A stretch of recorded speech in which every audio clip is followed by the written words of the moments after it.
রামিম, পাগল হইছিস তুই? নিজের বোনকে, মানে পালিত বোনকে কেউ বিয়ে করে? বাবা তুমি যা ইচ্ছা বলো, আমি তিন্নিকেই বিয়ে করব। কি তিন্নি করবি না আমাকে বিয়ে? তিনি চুপচাপ দাঁড়িয়ে থাকলো। আরো কয়েকবার প্রশ্নটা করলো, তিনি চুপ।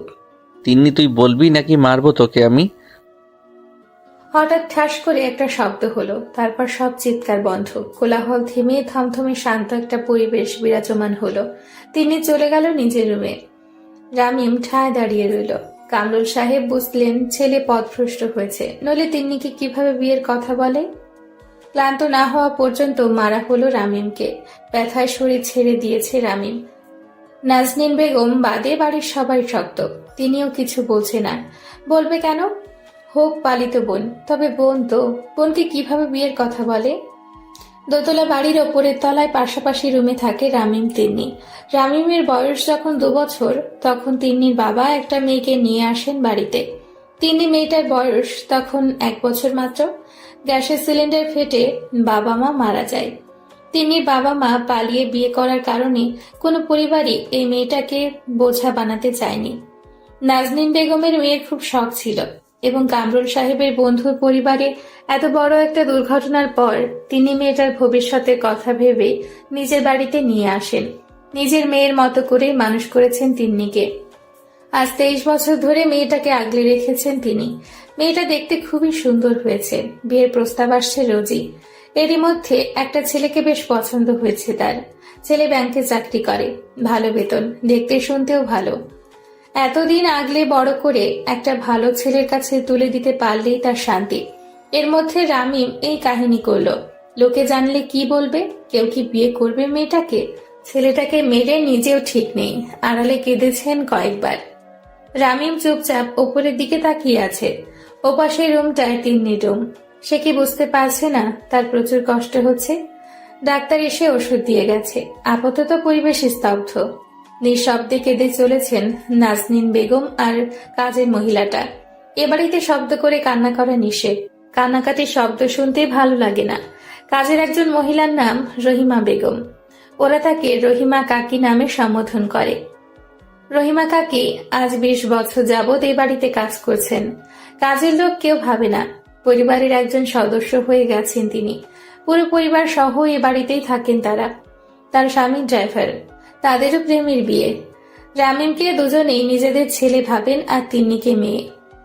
রামিম ওর সময় পেলেই কাকির হাতে মাখা ভাত খেয়ে আসে। নিজের হাতে খেতে ইচ্ছে করে না তার। হয় মা নয়তো কাকি, দুজনের কেউ তাকে খাইয়ে দিবে। মাঝে মাঝে তিন্নির কাছে বায়না ধরে, আজ তুই খাইয়ে দিবি, নয়তো খাবো না আমি। প্রতিদিন তো কাকির হাতেই খাস, আজ আবার আমি কেন? উত্তর দেয় তিনি। রামিম জবাব না দিয়ে খাবার টেবিল থেকে উঠে দাঁড়ায়। তিনি পিছে পিছে যায়। আয় খাইয়ে দেই। দুজনের এমন মিষ্টি ভালোবাসায় পরিবারের কেউ রাগ করে না, বরং খুশি হয়। একটা সময় কামরুল সাহেব ভাবত মেয়েটাকে কি ছেলের বউ করে রেখে দিবে।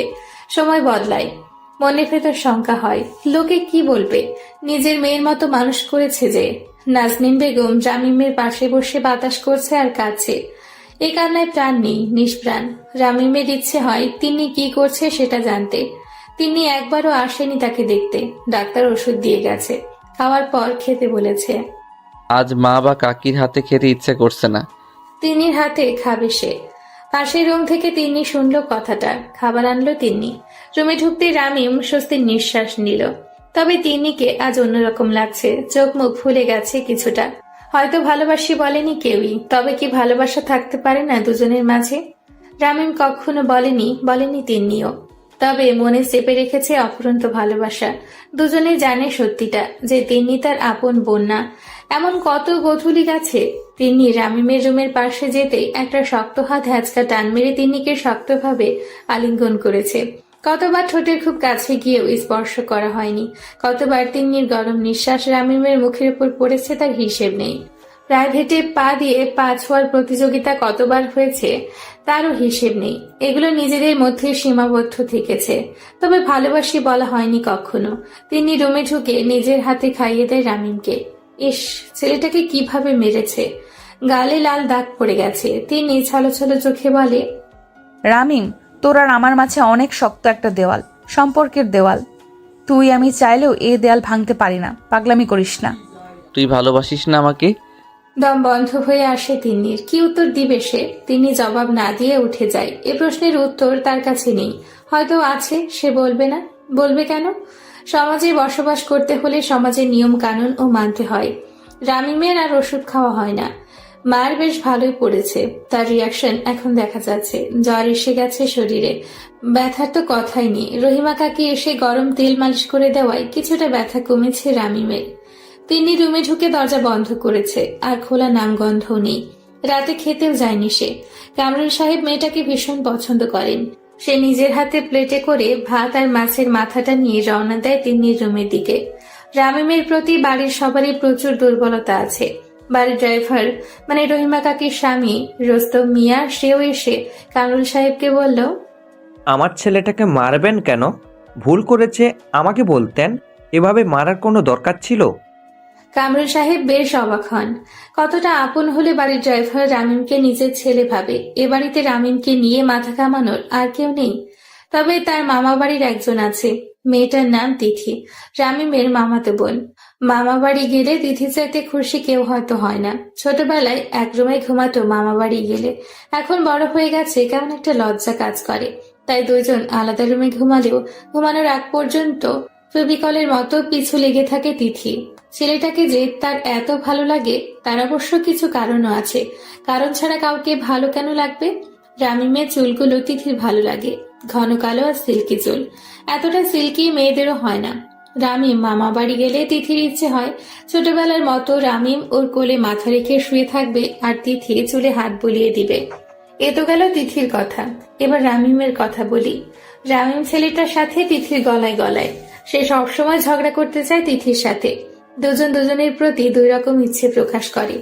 তিথি যেখানে রামিমকে কোলে মাথা রাখিয়ে চুলে হাত বোলাতে চায়, রামিম সেখানে তিথির চুল টেনে ছিঁড়ে ফেলতে চায়।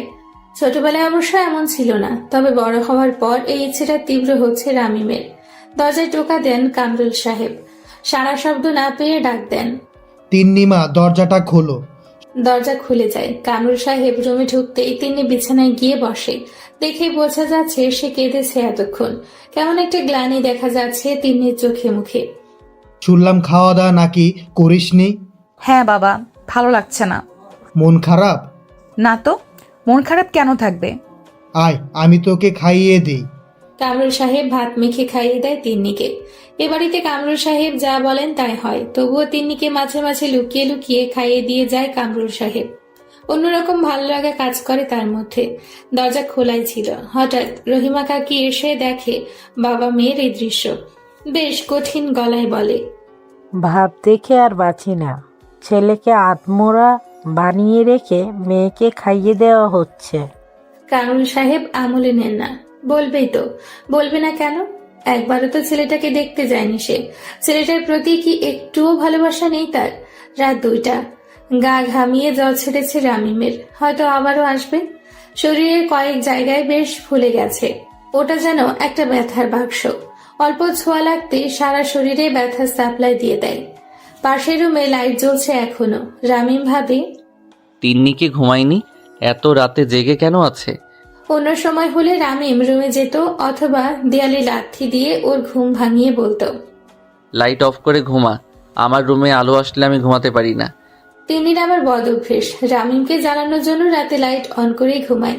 রামিম আবার ভাবে, না, ও তো জেগে নেই, লাইট অন করেই ঘুমায় সবসময়। শুয়ে থাকতে ইচ্ছে করছে না আর রামিমের। উঠে দাঁড়াতেই খেয়াল করে শরীরে প্রচুর ব্যথা। অনড়ভাবে শুয়ে থাকার কারণে এতক্ষণ বোঝা যায়নি, তবে এখন উঠতে পুরো ব্যথাটা অনুভব করছে রামিম। হঠাৎ রামিমের মনে পড়ে জিরু বাবার কথা। রামিমের ওখান থেকে মাত্র 10 মিনিটের রাস্তা। মাজার শরীফে একটা পাগলা বাবা থাকে, তার নাম জিরু বাবা। হাতে পায়ে গলায় প্রায় 36 কেজি ওজনের শিকল বাঁধা। এই অবস্থাতেই খায় ঘুমায়, গোসল করে না লোকটা, তবুও সব সময় আতরের গন্ধ লেগেই থাকে গায়ে। জিরু বাবার সাথে রামিমের ভালো সম্পর্ক। মাজারে গেলেই জিরু বাবা ডাকে, কিরে বেটা, এসেছিস? আয় একটা ডিম খা, কলা পাউরুটি খা। প্রথম প্রথম ঘেন্না লাগলেও পরে এক সময় রামিম বুঝল লোকটার আশ্চর্য কিছু ক্ষমতা আছে। লোকটার শরীর দিয়ে কখনো দুর্গন্ধ বেরোয় না। 36 কেজি শিকল পরে আরামসে ঘুরে বেড়ায়। আর সবচেয়ে মজার ব্যাপার হলো লোকটার কাছে গেলে মন ভালো হয়ে যায়। রামিম ভাবছে কাল একবার যাবে জিরু বাবার কাছে, হয়তো কোনো উপায় বের করে দিবে তিনি। হঠাৎ দরজায় ঠক ঠক শব্দ, তারপর ফিসফিসিয়ে কণ্ঠে আওয়াজ আসে। রামিম, জেগে আছিস? তিন্নির গলা। এত রাতে এ রুমে কেন? রামিম দরজা খুলে দেয়। অবাক হয়ে দেখে মেয়েটা খাবার প্লেট আর পানির গ্লাস হাতে বাইরে দাঁড়িয়ে আছে। মায়া কাজ করে এই মেয়েটার ওপর, প্রচুর মায়া কাজ করে রামিমের। মুখ ফসকে রামিম বলেই ফেলে, তোকে এত সুন্দর কেন লাগছে আজকে? তিনি মাথা নিচু করে রুমে ঢুকে উত্তর দেয় না রামিমের প্রশ্নে, ইশারায় ডাকে। আয় বস। রামিম আস্তে হাঁটে, দুকদম এগুলে বিছানা। এই দুকদমই যেন 2 কিলোমিটার পথ এমন মনে হয় রামিমের। শরীরে ভীষণ ব্যথা যে। তিনি রামিমকে বলে, বাবা তোকে খুব মেরেছে, তাই না? তুই মারিসনি? মারছি, তবে তোর ভালোর জন্যই। কি এমন ভালো হলো আমার? জানি না, তবে তুই যেটা বলেছিস সেটা সম্ভব না। হাজার হোক আমরা ভাই বোন রামিম, একটু বোঝার চেষ্টা কর। তুই চাইলেই সব সম্ভব, শুধু একবার বল। আমি নিজেই চাই না। সত্যি চাস না তুই? আয় ভাত খেয়ে ওষুধ খাবি, ব্যথা কমবে না নইলে। রামিম উত্তর পায় না। তিন্নি খাইয়ে দেয়, রামিম খায়। আলাদা একটা স্বাদ তিন্নির হাতে। নিজ হাতে ওষুধ খাইয়ে দিয়ে রুমে ঢুকে তিন্নি। রুমে ঢুকে রীতিমতো চমকে ওঠে তিন্নি। কামরুল সাহেব বসে আছে তার রুমে। এত রাতে হঠাৎ রুমে দেখে থমকে দাঁড়ায় তিন্নি। কামরুল সাহেব হাসি মুখে প্রশ্ন করে, রামিম খেয়েছে? হ্যাঁ। মেডিসিন? হুম। আচ্ছা ঘুমা, আমি যাই তাহলে। কামরুল সাহেবের এরূপ ব্যবহারে তিন্নি অবাক না হয়ে পারে না। সে ভেবেছিল হয়তো জিজ্ঞাসাবাদ করবে, নয়তো বকবে। কিছু না করেই চলে গেল যে। সকাল হয়েছে, বাড়ির সবাই আজ ঘুমে। খুব ভোরে ঘুম ভেঙেছে রোস্তম মিয়ার। এত ভোরে ঘুম কখনো ভাঙে না তার। আজ কোনো এক অদ্ভুত কারণে জেগে গেছে সে। পাশে টুনি, তার মেয়ে আর বউ। মেয়েটার দিকে তাকায় রোস্তম মিয়া। মেয়েটা একদম মায়ের মতো হয়েছে। সকাল সকাল ঘুম থেকে ওঠার নাম গন্ধও নেই। রহিমার দিকে তাকিয়ে রোস্তম মিয়া ভাবে, যৌবনকালে বড় সুন্দরী ছিল মেয়েটা, এখন বয়সের ছাপ পড়ে গেছে। সৌন্দর্য কিছুটা কমেছে বটে, তবে এখনো বেশ সুন্দরী। প্রেমের শুরুটা কতই না ভালো ছিল। রোস্তম মিয়া সেদিন গাড়ি করে নিয়ে আসে নাজনীন বেগমকে, সাথে ছোটখাটো ফর্সা আর লজ্জাবতী একটা মেয়ে। রোস্তম মিয়া গাড়ির আয়নায় আর চোখে বার কয়েক দেখে রাস্তায়। মেয়েটা তার দিকে তাকিয়ে মুচকি হাসে। তারপর কাজ করতে করতে কথা হয়, একসময় প্রেম। এখন আর আগের মতো এত চিন্তা ভাবনা আসে না। আগে অনেক কিছু ভাবতো, এই করবে সেই করবে। এখন অনেক দিন হয়ে গেছে, পাশাপাশি শুয়েও সেই ইচ্ছে আর করে না। তবে বউ বাচ্চা নিয়ে বেশ ভালোই আছে। মেয়েটা সারা দিন দৌড়ায়। রামিমকে খুব পছন্দ করে মেয়েটা, কাছে কাছে থাকে সব সময়। তবে রামিম অসুস্থ থাকলে কাছে যায় না। শুধু রামিম না, কেউ অসুস্থ থাকলে তার পাশে গেলে সেও নাকি অসুস্থ হয়ে যাবে, এমনটাই ভাবে সে। রামিম যখন টনি বলে ডাকে, মেয়েটা হাসতে হাসতে পালে গড়িয়ে পড়ে। পেটে হাত দিয়ে হাসে মেয়েটা। এত যে খুশি মেয়েটার, এত হাসি কোথায় রাখে? রোস্তম মিয়া বাইরে বের হয়। বাহ, খুব ভোরে উঠলে সকালটা ভালোই কাটে। রোস্তম মিয়া খালি পায়ে হাঁটে। হাঁটতে হাঁটতে চোখ পড়ে দোতলায়। রামিমের জানালায় একটা কিছু ঝুলছে। কুয়াশা কাটেনি এখনো, আবছা কিছু বোঝা যায় না। ওদিকে খুব একটা মনোযোগ দেয় না। তার এখন উদ্দেশ্য হলো পুরো বাড়ির চারপাশটা ঘুরে দেখা। রহিম মিয়া আশ্চর্যজনক জিনিস দেখেন। তিনি রুমের জানালায় ও কিছু একটা ঝুলছে, মোটার সুতার মতো কিছু একটা। চোখ ডোলে আবারও তাকায়। নাম কিছু নেই। ঘুম কাটেনি হয়তো, চোখে ভুল দেখছে সে। রোস্তম মিয়া ভাবে, দুজনকে মিলাইয়া দিব নাকি? না না, ছি ছি, লোকে কি বলবে? ভাই বোনের বিয়ে, কল্পনাও করা যায় না। কোথায় ভাই বোন? রক্তের সম্পর্ক আছে? পালিত বোন, তাও তো না, শুধুমাত্র বন্ধুর মেয়েকে তার ছেলের সাথে একসাথে বড় করেছেন। মানুষের মন বড় আজব জিনিস। একই সময় কয়েক রকমের চিন্তা ভাবনা করে শেষমেশ সিদ্ধান্তহীনতায় ভুগে ভুল সিদ্ধান্ত নেয়। রামিমের ব্যথা কমেছে অনেকটাই, হাঁটতে আর এখন অসুবিধে হচ্ছে না। বাবার প্রতি কোনো রকম রাগ নেই রামিমের। ছোটবেলা থেকে বাবা বেশ গম্ভীর তার সাথে। বুদ্ধি হওয়ার পর থেকে কখনো সে দেখেনি বাবা অফিস থেকে ফিরে তাকে কোলে তুলে কপালে একটা চুমু দিয়েছেন। অথচ প্রতিদিনই তিন্নির জন্য চকলেট আনত। তিনি তার চকলেটের ভাগ রামিমকে দিত। প্রথম প্রথম মন খারাপ করতো রামিম, কিন্তু পরে আস্তে আস্তে ঠিক হয়ে যায়। বাবার সাথে ছেলের সম্পর্ক নাকি বন্ধুর মতো হয়। রামিম কখনো বাবার সাথে দরকারি কথা ছাড়া তেমন কিছু বলেনি। সেই বাবা মারলেও রাগ করার কিছু নেই। বাবা যে তাকে পছন্দ করে না সেটা অনেক আগেই বুঝে গেছিল রামিম।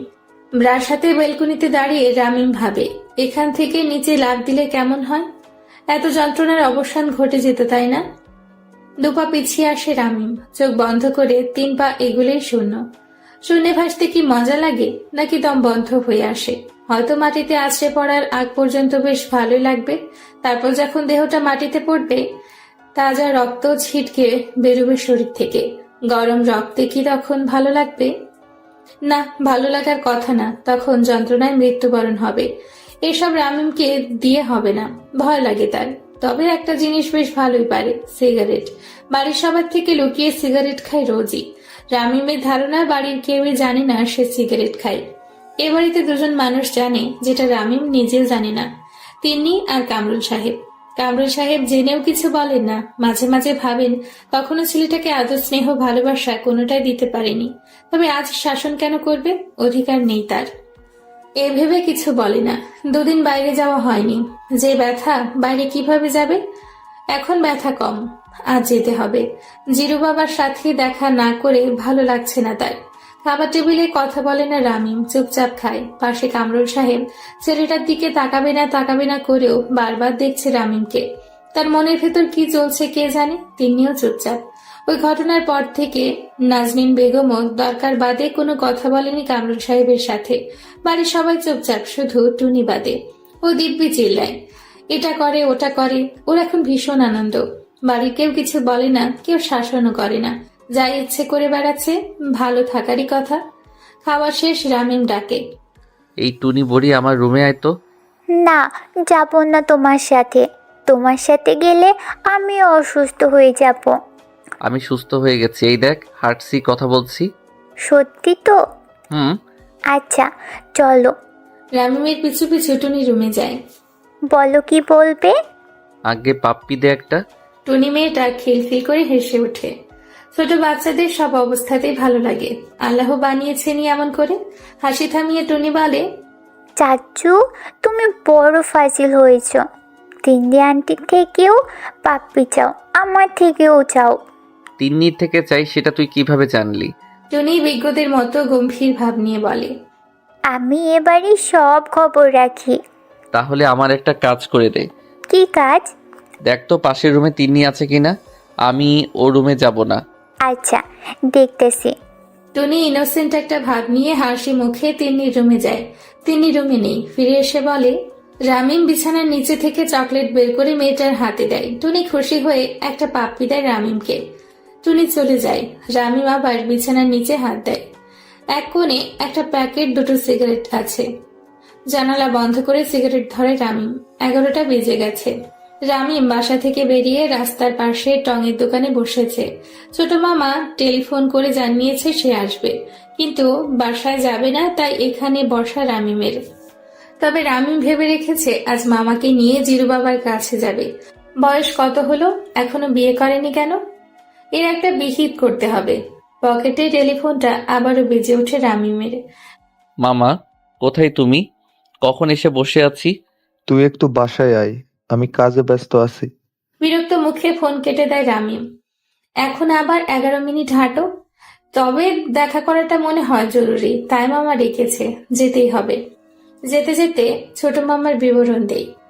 নাম রন্টু মিয়া, দেখতে পুরাই সালমান খান, বডিটা বানিয়েছে জটিল। রামিমের মাঝে মাঝে হিংসে হয় মামাকে দেখে। শুধু নামটা যদি রন্টু মিয়া না হয়ে রন্টি ইয়ো হতো, তাহলে পুরাই আমেরিকান মনে হতো মামাকে। এই একটা নাম নিয়ে তার আক্ষেপ। আকিকা করে নাম পরিবর্তন করার পরও সবাই তাকে রন্টু মিয়া বলেই ডাকে। রামিম ডাকে রন্টি ইয়ো, এজন্য বেশ পছন্দ করেন জামিমকে। রন্টু ডাকে সমস্যা নেই, তবে মিয়া কেন ডাকবে? এই মিয়া তার নিয়ে যত ঝামেলা। তিনি ভাবেন সবাই যদি রামিমের মতো রন্টি ইয়ো ডাকতো তবে কেমন হতো। রামিম মামা বাড়ি পৌঁছায়। সবার আগে বেরোয় তিথি। তিথি হচ্ছে রামিমের মামাতো বোন, বড় মামার মেয়ে। রামিমের দিকে তাকিয়ে আবার চোখ ভিজে ওঠে তার, ছলো ছলো চোখে তাকায়। চোখ ভিজে আসার আগেই চোখ নামিয়ে নেয় তিথি। হাত ধরে টেনে ছাদে নিয়ে যায় রামিমকে। ছাদে উঠে জড়িয়ে ধরে কাঁদতে থাকে তিথি। এটা রামিমের কাছে নতুন কিছু না। রামিমের সাথে কিছু খারাপ হলে সে এভাবে কাঁদবে। রামিম প্রতিবারের মতো এবারও ছাদে দরজা আটকে দেয়, যাতে কেউ এই অবস্থাতে না দেখে ফেলে। এখন বড় হয়েছে, লোকে নানান জিনিস ভাবে। কি হয়েছে, কান্না করিস কেন? তোকে মেরেছে খুব, তাই না? হ্যাঁ মেরেছে। কে কে কে মেরেছে? বাবা আর তিন্নি। তিনি কেন মারবে? জানি না। ওই জন্য তো বলেছিলি, ও নিজেই মারলো। বাদ দে তো। আচ্ছা দিলাম বাদ, তবে তুই এখন আর আমাদের বাড়িতে আসিস না কেন? তুই আসলে আমার ভালো লাগে। আচ্ছা আসবো। তোর জন্য বিরিয়ানি রান্না করেছি, আনবো? না, আগে ছোট মামার সাথে দেখা করি তারপর। আচ্ছা রুমে আসিস। আচ্ছা ছাড়, এবার আমাকে লোকে দেখে ফেললে বাজে কথা বলবে। বলুক কে, আমার কি, আমার কিছু যায় আসে না। আমার আসে। রামিম নিজেকে ছাড়িয়ে নিয়ে ছোট মামার রুমের দিকে পা বাড়ায়। রুমে নক করতে দরজা খুলে দেয় মামা। বয়সের পার্থক্য খুব একটা না, 5 বছর মাত্র। রন্টি মামাকে তাই বন্ধুর মতোই ভাবে রামিম। রুমে ঢুকতেই রন্টু মামা সিগারেট দেয় রামিমের হাতে। রামিম সিগারেট ধরিয়ে বলে, মামা কাহিনী কি বলো তো?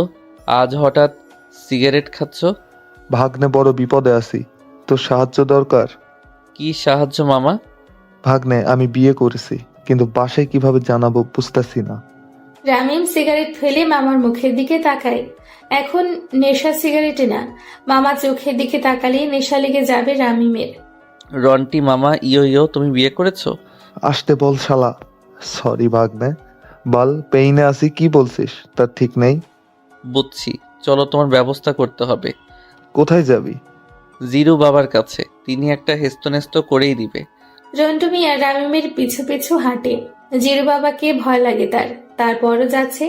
সমস্যায় থাকলে কত কিছুই না করতে হয় রামিমের, আর বিরিয়ানি খাওয়া হয় না। তবে তিথি এসে খাইয়ে দিয়ে যাবে সেটা অজানা নয় রামিমের।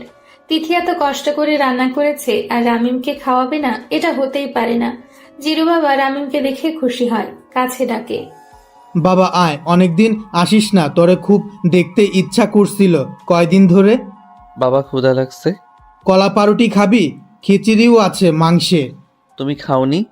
খাইছি, তুই আসবি আজ তাই রাখছিলাম। আমি আসবো তুমি কিভাবে জানো? বাবা তুই যে বিপদে আছিস সেটাও জানি। রামিম বিষয় নিয়ে তাকায় জিরু বাবার দিকে। লোকটা আসলেই অনেক কিছু বুঝতে পারে। পিছে চোখ জোড়া চকচক করে উঠে রন্টু মিয়ার। সেভাবে সমস্যার সমাধান তিনিই দিতে পারবেন তো? তিন্নিকে দেখতে এসেছে ছেলেপক্ষের লোকজন। তিন্নিকে সাজিয়ে গুছিয়ে তাদের সামনে বসানো হয়েছে, অথচ মেয়েটাকে এমনিতেই সুন্দর লাগে। খোলা চুল, কোনো মেকআপ ছাড়া তৈলাক্ত মুখেও মেয়েটাকে সুন্দর লাগে। এত কাছে থেকে রামিম মেয়েটাকে দেখেছে, কখন খারাপ লাগে তার অজানা নয়। তবে রামিমের সবসময় ভালো লাগে তিন্নিকে। রামিম বাসায় ফিরে বিকেলে। সারাদিন রন্টি মামা তাকে নিয়ে ঘুরেছে। রন্টি মামা ভীষণ খুশি, জিরু বাবা উপায় বলে দিয়েছে। রামিম নিজের কথা বলে না জিরু বাবাকে, বলে কি লাভ? সে তো জানে সম্ভব না এই দেয়াল ভাঙা। বাসার লোকজন দেখে রামিম বুঝে ফেলে তিন্নিকে দেখতে এসেছে। চুপচাপ রুমে গিয়ে দরজা আটকে দেয় রামিম। তিথি এসেছে, দরজা ধাক্কাচ্ছে রুমের। রামিম দরজা খুলে দেয়। তিথি অভিমানী কণ্ঠে বলে, তোর জন্য বিরিয়ানি রান্না করলাম, আর তুই না খেয়েই চলে আসলি। আসবি তো, আমি তোর কে? আরে রন্টু মামা নিয়ে গেছিল ঘুরতে, আমি কি করতাম? তোর কিছুই করতে হবে না, চুপচাপ বস এখানে। তিথি টিফিন বক্স থেকে বিরিয়ানি বের করে প্লেটে রাখে। রামিম মুগ্ধ চোখে দেখে মেয়েটাকে। শীত চলে যাবার সময় হয়েছে, রোদে খুব তেজ, এখনই ঘাম বের হচ্ছে। তিথি ঘেমে গেছে কিছুটা। রামিম জানালা খুলে দেয়। সুরসুর করে বাতাস ঢুকে রুমে। ঠান্ডা বাতাসে ঘাম উবে যায় তিথির। আয় তোকে খাইয়ে দি। আমি নিজের হাতে খাই। না, আমি খাইয়ে দেব। আচ্ছা, দরজা আটকে দিয়াই। না, খোলা থাকুক। তিথি হাতের আঙ্গুলে অল্প কিছুটা বিরিয়ানি তুলে রামিমকে খাইয়ে দেয়। রামিমের ঠোঁটের স্পর্শে পুরো শরীর শিরশির করে ওঠে তিথির। ইচ্ছে হয় একটা কিস করতে। রামিম তৃপ্তি নিয়ে খায়। মেয়েটা বিরিয়ানি বেশ ভালোই রান্না করে। অল্প অল্প করে খেতে থাকে রামিম। হঠাৎ মনে পড়ে তিথি খেয়েছে। কিরে তুই খাইছিস? না। কেন? এমনিতেই। হা কর। রামিম তিথির মুখে খাবার তুলে দেয়। তিথি চোখ বন্ধ করে ফেলে।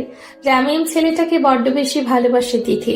আস্তে করে আঙ্গুলে কামড় দেয় তিথি। রামিম উহ করে ওঠে। তিথি হাসতে থাকে। রামিম রাগী চোখে তাকায়। তিথির হাসি দেখে রাগ পড়ে যায়। মেয়েটাকে কখনো ভালোভাবে খেয়াল করেনি রামিম। মেয়েটার গালের দুপাশে দুটো তিল। তিন্নির পিঠের দিকে আছে কিন্তু গালে নেই। ডান গালে তিল থাকলে সে নাকি সুখী থাকে সব সময়, আর বাগালে থাকলে দুঃখী। এই মেয়েটার তো দুই পাশে আছে, সুখ দুঃখ মিলিয়েই তার জীবন। সন্ধ্যের পর তিন্নি রুমে আসে। রামিম তাকায় না তিন্নির দিকে, বাইরের দিকে তাকিয়ে বলে, বস। তিন্নি বসে না, দরজা আটকে দিয়ে রামিমের কাছে আসে। বাহ, সুন্দর লাগছে তোকে। পছন্দ করেছি নিশ্চয়ই। রামিম উত্তেজিত কণ্ঠে প্রশ্ন করে। ছেলের বয়স বেশি, আমি বাবাকে বলে দিয়েছি এই বিয়ে হবে না। বাবা মানা করে দিয়েছে তাদের। রামিম স্বস্তির নিঃশ্বাস ফেলে। তবে সে ভেবেছিল তার জন্য হয়তো মানা করেছে। যাই হোক, আপাতত বিয়ে হওয়ার চান্স নেই, এতে রামিম খুশি। তিন্নির দিকে তাকিয়ে চোখ ফেরাতে পারে না রামিম। শাড়ি, চুড়ি, গোছানো চুল, মেকআপ আর ছোট্ট একটা টিপ, অন্যরকম লাগছে আজ। সাজানো গোছানো একটা মেয়ে আর তিন্নি পার্থক্য অনেক। এই মেয়েটা বউ হওয়া যোগ্য, আর তিন্নি মেয়েটা সারা জীবন পাশে থাকার। এই সাজগোছে বড় অচেনা তিন্নি। মেকআপের আড়ালে ঢেকে গেছে তিন্নি। সামনে দাঁড়িয়ে আছে চেনা অচেনা একটা মেয়ে। রামিম তিন্নির হাত ধরে। তিন্নি ঝটকা মেরে ছাড়িয়ে নেয়। রামিম এভাবে হাত ধরবি না, খুলে যাস না আমি কে। রামিম পিছিয়ে আসে। তিন্নি মেয়েটা আলোর মতো, ধরার চেষ্টা করা বোকামি ছাড়া আর কিছু না। কামরুল সাহেব চিন্তিত হয়ে পড়েন। রামিম তিন্নির বিষয়টা খুব ভাবাচ্ছে তাকে। একবার ভাবছে দুজনের সুখের কথা, আবার সমাজের কথা। এই সমাজ একটা দেয়াল দিয়ে রেখেছে, সেটা ভাঙতে গেলে ক্ষতিপূরণ স্বরূপ মান সম্মান হারাতে হবে। রাত হয়েছে, পাশাপাশি শুয়ে আছে কামরুল সাহেব আর নাজনীন বেগম। কামরুল সাহেব এমনিতেই কম কথা বলেন, আর নাজনীন বেগমও ইদানিং কথা বলছে না খুব একটা। মোটামুটি নীরব একটা পরিবেশ। এই রুমে যে দুজন মানুষ আছে সেটা বোঝার অসম্ভব। মাঝে মাঝে কামরুল সাহেব দীর্ঘশ্বাস ফেলছেন। তিন্নি, তিথি আর রামিম তিনজন ছাদে বসে আড্ডা দিচ্ছে। তিথি বকবক করতেছে, রামিম তিন্নি কিছুটা চুপচাপ। তিথি রামিমকে ভালোবাসলেও সে চায় রামিম যার সাথেই থাকুক ভালো থাকুক, তাই তিন্নির প্রতি কোনো খারাপ কিছু কাজ করে না তার। রামিম তিন্নিকে ভালোবাসে, তার কি করার আছে? রামিম আর তিন্নির মাঝে এই কদিনে অনেক দূরত্ব বেড়েছে। আগের মতন কথা হয় না, ঝগড়া করা হয় না, রাগ অভিমানও হয় না। শীতের শেষ, হালকা বাতাস বইছে। হঠাৎ মেঘ গর্জন করে ওঠে। তিন্নি, তিথি দুজনেই জড়িয়ে ধরে রামিমকে। কয়েক মুহূর্ত পরে তিনজনের অট্টহাসির শব্দ পাওয়া যায়। তিনজনের হাসির শব্দে কামরুল সাহেব একটু স্বস্তি পান। এবারে এখনো ঘুমায়নি, জেগে আছে। কয়েকটা মানুষ জেগে আছে, তবে ভেতরটা মরে গেছে। ভেতরে পচে গন্ধ ছড়াচ্ছে, মাছি উঠছে ভো ভো করে। কয়েকটা পোকা উঠে আসছে হৃৎপিণ্ড থেকে, তবুও তারা জেগে আছে এই সমাজে নিয়মের কারণে। ছোট মামার সাথে আজ শহরে যেতে হবে রামিমের। ছোট মামিকে দেখার আর তর সইছে না তার। রন্টি মামা যে সত্যি সত্যি বিয়ে করেছে সেটা মোটামুটি নিশ্চিত হলেও কিছুটা দ্বিধা কাজ করছে রামিমের। যে মামা মেয়ে দেখলে পালাতো, সে বিয়ে করেছে, তা আবার প্রেমের বিয়ে, বিশ্বাস করা কিছুটা হলেও কষ্টকর। জিরু বাবা কথা অনুযায়ী আজ ছোট মামিকে বাসায় নিয়ে আসবে।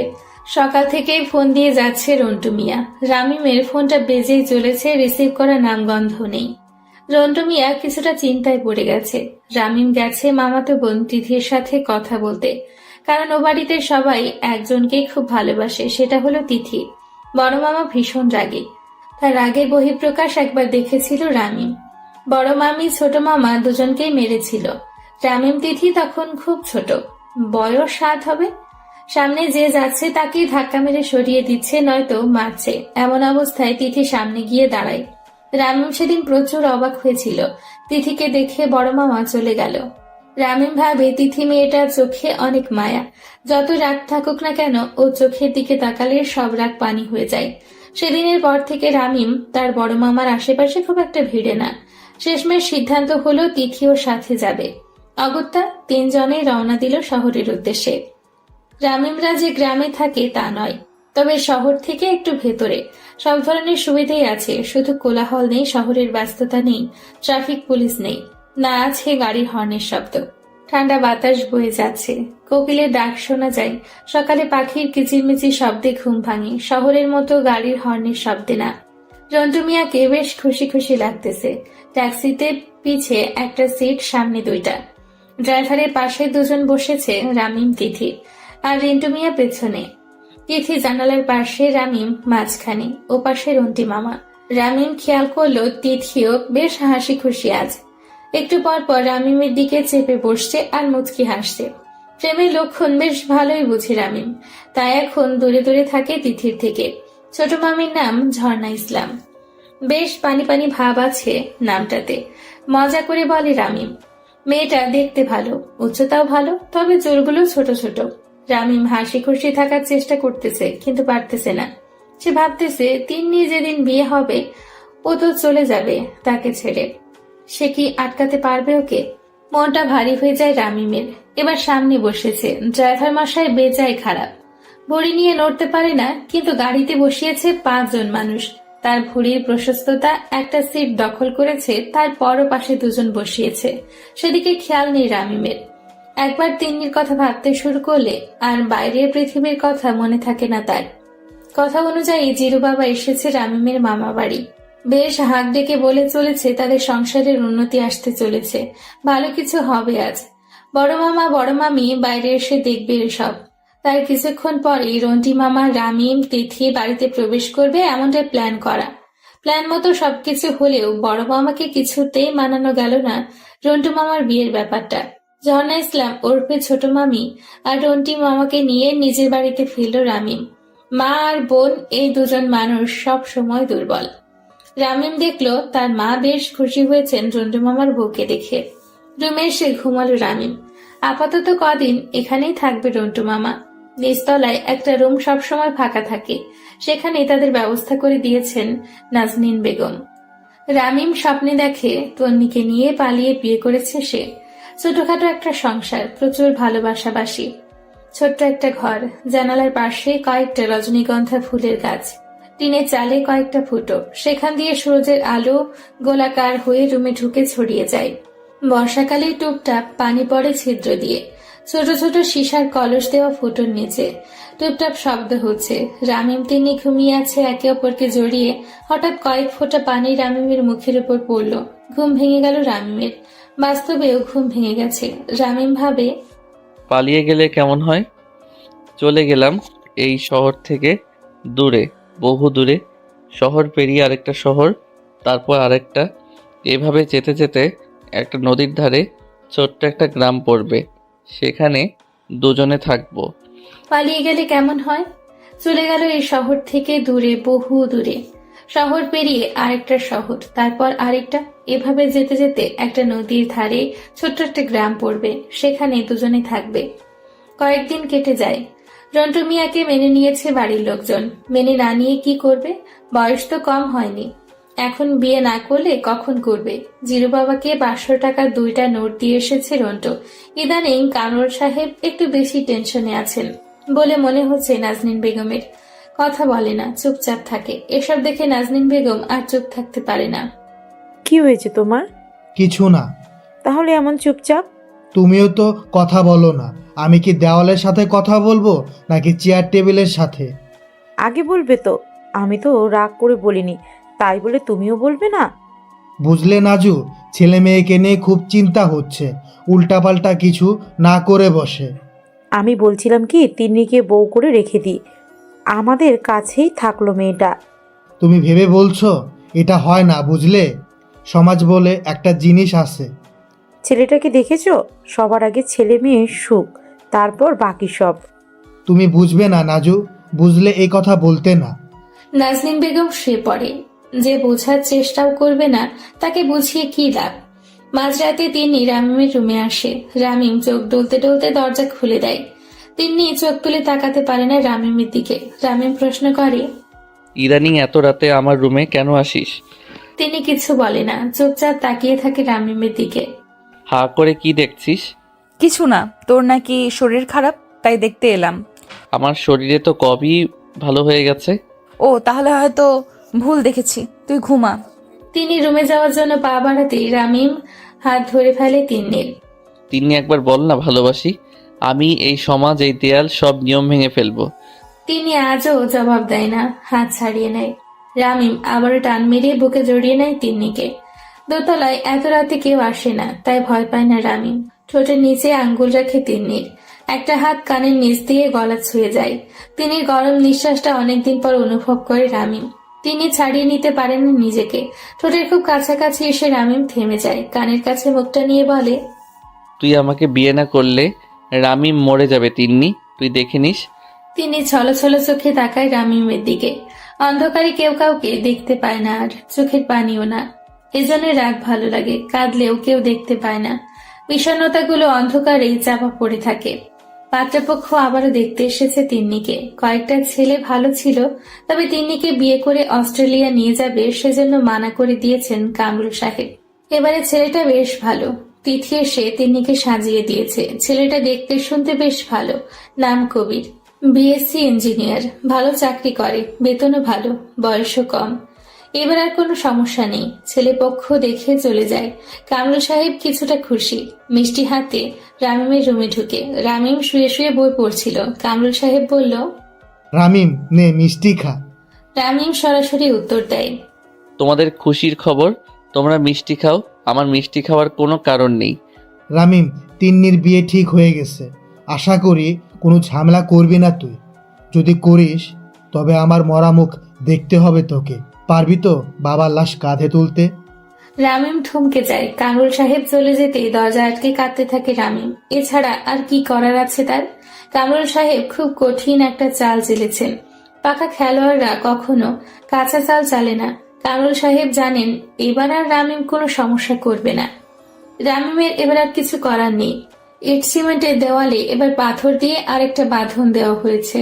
হাতুড়ি দিয়ে সেটা ভাঙা সম্ভব না। তিনি রুমে এসে রামিমকে হুট করে জড়িয়ে ধরে কাঁদতে থাকে। রামিম আজ শক্ত করে জড়িয়ে ধরে না, ছাড়িয়ে নেয় নিজেকে। তিনি অবাক চোখে দেখে রামিমকে। ছেলে ভালো, তোকে অনেক ভালো রাখবে, বিয়েটা করে নিস। তিনি ফুপিয়ে কাঁদে, কথা বলতে পারে না। রাত হয়, রুমে আলো নিভে যায়। পাশাপাশি রুম দুটোর মাঝখানে একটি দেওয়াল, লম্বা খাড়া একটি দেওয়াল। দুপাশে কাঁদছে দুজন, তবুও কেউ বলবে না ভালোবাসি। কান্নার পানি বরফ ঠান্ডা হলে হয়তো ওপাশের জন বুঝতে পারত সে কাছে। সকাল, একটা অনিন্দ সুন্দর সকাল। গরমকাল, কুয়াশা নেই, ঠান্ডাও নেই।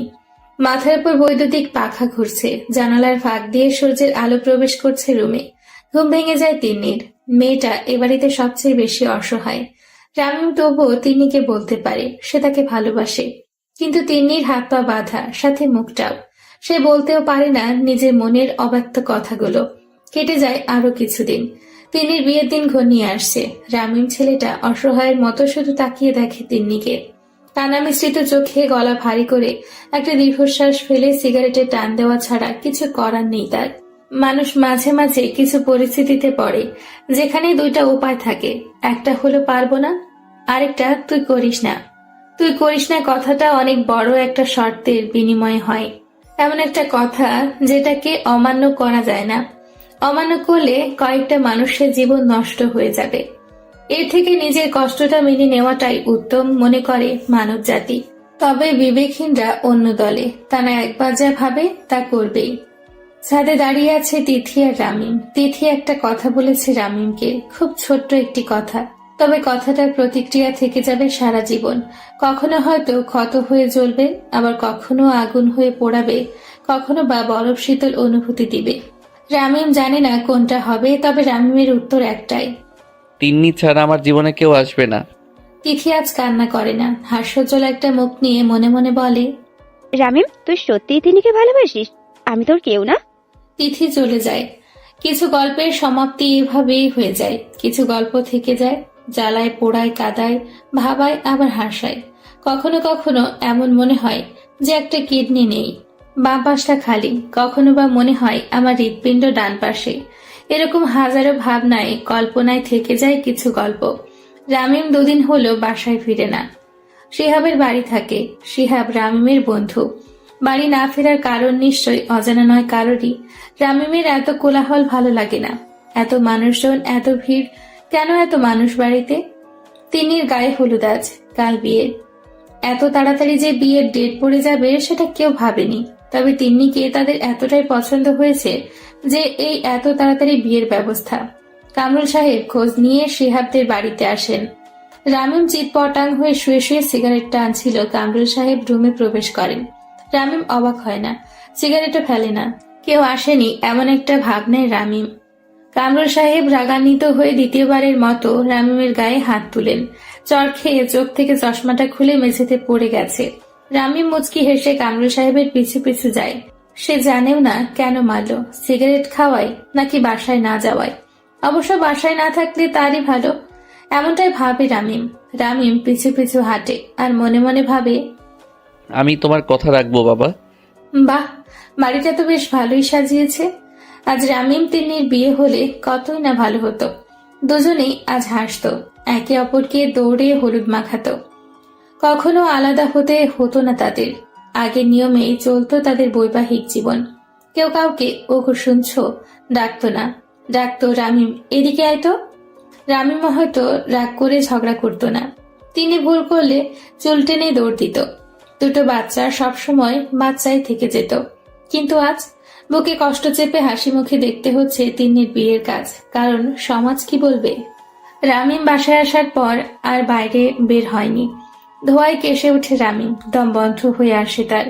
জানালা খুলে বিছানায় গায়ে দিয়ে দেয়। কয়েক মুহূর্ত পরেই ঘুম। তিন্নি পাশে বসে আছে, কাঁদতে কাঁদতে মুখ ফুলিয়ে ফেলেছে। গায়ে থেকে হলুদের গন্ধ আসছে। মাদকতা আবারও কাজ করছে রামিমের। নাজমিন বেগম মূর্তির ন্যায় দাঁড়িয়ে আছেন। দরজার পাশে কামরুল সাহেব। পানির মগ আর বালতি নিয়ে রহিমা কাকি বসে আছে। টুনি এ ঘরে আসবে না, তার আবার অসুস্থ মানুষের অ্যালার্জি। বাকি শুধু রোস্তম মিয়া, সেও এসে যাবে কিছুক্ষণের মধ্যেই, তাহলেই পরিপূর্ণ। রামিম চোখ খুলে তিন্নিকে দেখে, আবার চোখ বন্ধ করে ফেলে। তিন্নি মেয়েটা বলতে গিয়েও বলতে পারে না, বাবা আমি রামিমের সাথে থাকতে চাই, ওকে বিয়ে করতে চাই। মনে মনে। রামিম কিন্তু ঠিকই বলেছিল, কেউ মানেনি, না তিন্নি না কামরুল সাহেব। মানিয়ে নেওয়াটাই ভালো। তবে রামিমের কি হবে? ছেলেটার কষ্টে সবচেয়ে বেশি কষ্ট পায় তিন্নি। একবার কি বলা যায় না, রামিম তোকে অনেক ভালোবাসি, তোর থেকে বেশি, নিজের থেকেও বেশি। রামিম ঘুমের ঘোরে বলে ওঠে, তিন্নি চল পালাই, আমি তোকে ছাড়া বাঁচতে পারবো না। তুই আমার না হলে আমার জীবন বৃথা। তিনি শব্দ করে কাঁদে। কামরুল সাহেব দরজা ছেড়ে নিজের রুমের দিকে পা বাড়ান। রহিমা কাকি আঁচলে মুখ ঢেকে বেরিয়ে যান। নাজনীন বেগমও চলে যায়। এই সময়টা একান্তই দুজনের। তিনি সহ্য করতে পারে না। কয়েক ফোঁটা পানি গাল বেয়ে রামিমের ঠোঁটের ওপর এসে পড়ে। নোনা পানির স্বাদ পায় রামিম। তবে সে গভীর ঘুমে আচ্ছন্ন, এসবের কিছু মনে থাকবে না তার।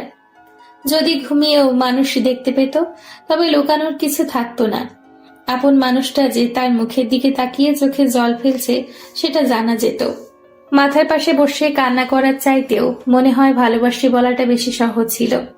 শুধু রামিম, তিনি নয়, ভালো নেই এই পরিবারের কেউই। নেই হাসি ঠাট্টা আনন্দ, কোনোটাই নেই। মানুষগুলো কেমন যেন মৃত। এই মানুষগুলোর আচরণে পরিবর্তন এসেছে টুনিরও।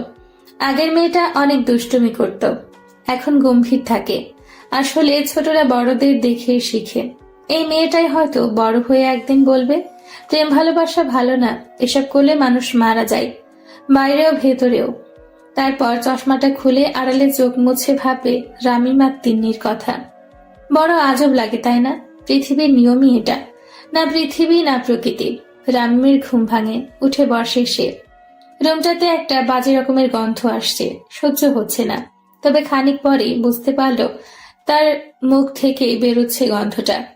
মাথা ঝিমঝিম করা গন্ধ, মাদকতার গন্ধ এমনই। পাশে বসে দেখে তিন্নি পাশে বিছানায় মাথা রেখে আটশো অবস্থায় ঘুমিয়ে আছে।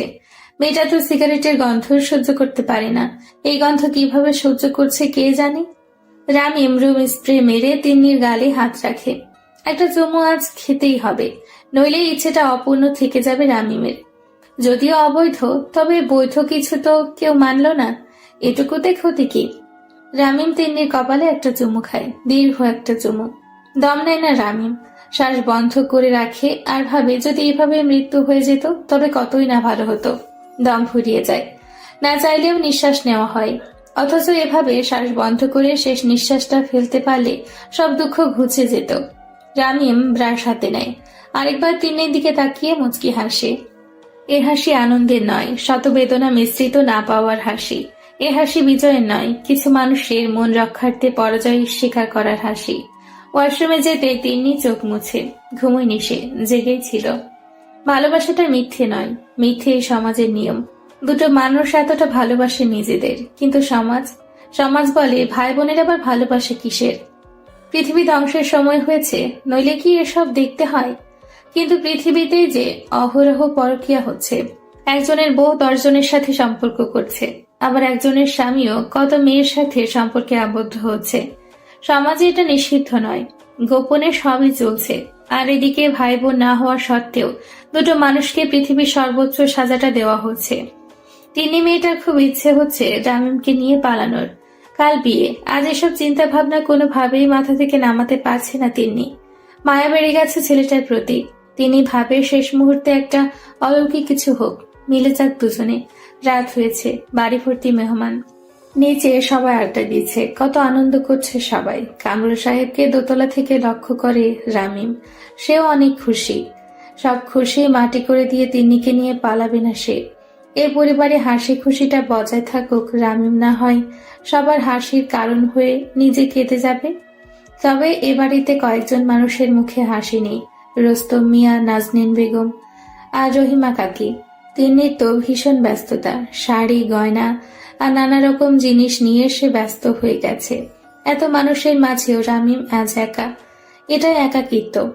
আশেপাশে পুরো পৃথিবী থাকতেও যখন মনে হয় আমি একা, আসলে এটা একাকিত্ব।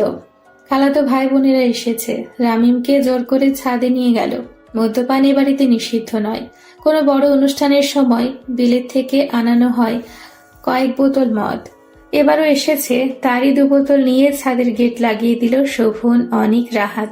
এই ছেলে তিনটাকে রামিমের খুব একটা পছন্দ না, তবে আজ বড় আপন মনে হচ্ছে। ওরা 3 জনে 1 বোতল খুলে, রামিম একটা খুলে। শোভন অবাক না হয়ে পারে না। আগের বার যখন এসেছিল তখন হাফ গ্লাস খাওয়ার পরেই পড়ে গিয়েছিল রামিম। আজ পুরো বোতল খুলে নিল। ওসব ভাবনার সময় নেই। নেশা জিনিস সামনে রেখে এত কিছু ভাবতে হয় না। সব ভাবনা দূর করার জন্যই তো এইসব। গুড়গুড় করে মেঘ ডাকে। হঠাৎ বৃষ্টি নামলে ভালোই হয়। রামিম ছেলেটা চোখের পানি কেউ দেখবে না। মাথা ভারী হয়ে আসে 4 জনের। ছাদে 4 হাত পা ছড়িয়ে 4 জন চারদিকে শুয়ে আছে, আর মনের অব্যক্ত কথাগুলো গড়গড় করে বলে যাচ্ছে এক একজন। নেশার ঘরে মানুষ সত্য কথা বলে, তবে সকাল হলে এসব কিছু কারোরই মনে থাকে না। সকাল হয়, রন্টি মামা বসা হয়ে এসেছে। রামিম আরেকবার কামরুল সাহেবের দরজায় কড়া নাড়ে। হাসি মুখে দরজা খুলে দেয় কামরুল সাহেব। কিছু লাগবে? বাবা, হ্যাঁ বল। আমার তিন্নিকেই চাই। পা ধরে ফেলে রামিম। আজ না হলে কোনোদিন নয়। বাবা, 2টা মানুষের জীবন নষ্ট করে দিও না। তিন্নি কখনো ভালো থাকবে না আমাকে ছাড়া। কামরুল সাহেব রাগান্বিত কণ্ঠে জবাব দেয়। তিন্নি কখন বলেছে তোকে ও আমার পছন্দের ছেলেকে বিয়ে করবে আর সুখেই থাকবে? তিন্নি বলেনি তবে। পা ছাড়, এটা কখনো সম্ভব না। তিনি এসে দাঁড়ায় কামরুল সাহেবের পাশে। সেও জবাব দেয়। রামিম, এসব পাগলামি করে লাভ নেই। আমি তোকে ভাইয়ের মতোই দেখেছি সব সময়। বিয়েটা ভাঙিস না, আমি হাত জোর করছি তোর কাছে। অবাক হওয়া ছাড়া আর কিছুই করার থাকে না রামিমের, যার জন্য নিজের আত্মসম্মান জেদ সব ভুলে এসে দাঁড়ালো। সেই বলল ভাইয়ের মতো দেখে। আর কিছু বলার থাকতে পারে না তার। তিনি বেশিক্ষণ দাঁড়ায়নি সেখানে, কথাটা বলেই রুমে চলে গেছে। আজ কান্না করার উপায় নেই, বাড়ি ভর্তি মানুষ। কিছুক্ষণ পর হয়তো ছেলেপক্ষে লোকও চলে আসবে। হতে পারে কিছু মানুষের জীবনের সমাপ্তি আজই। হঠাৎ করে এই বাড়িটা হইচয়ে মেতে উঠল। সাউন্ড বক্সের সাউন্ডটা আরো বেড়ে গেল। সবাই দৌড়ে গেল গেটের সামনে। ছেলেপক্ষের লোক চলে এসছে। কামরুল সাহেব এতটা অবুঝ নয়। তিনিও যে রামিমকে চায় সেটা তার অজানা নয়, তবুও সে কিছু বলছে না। এখন আর সময় নেই, বিয়েটা হতেই হবে, নইলে যে মান সম্মান কিছুই থাকবে না তার। ওদিকে মানতে কষ্ট হলেও সত্যি তিনি কাঁদছে না। তার কান্না পাচ্ছে ভীষণ, তবুও কাঁদছে না। এত সুন্দর করে সেজেছে সে, সব নষ্ট হয়ে যাবে যে। আসলেই মেয়ে মানুষকে বোঝা কঠিন।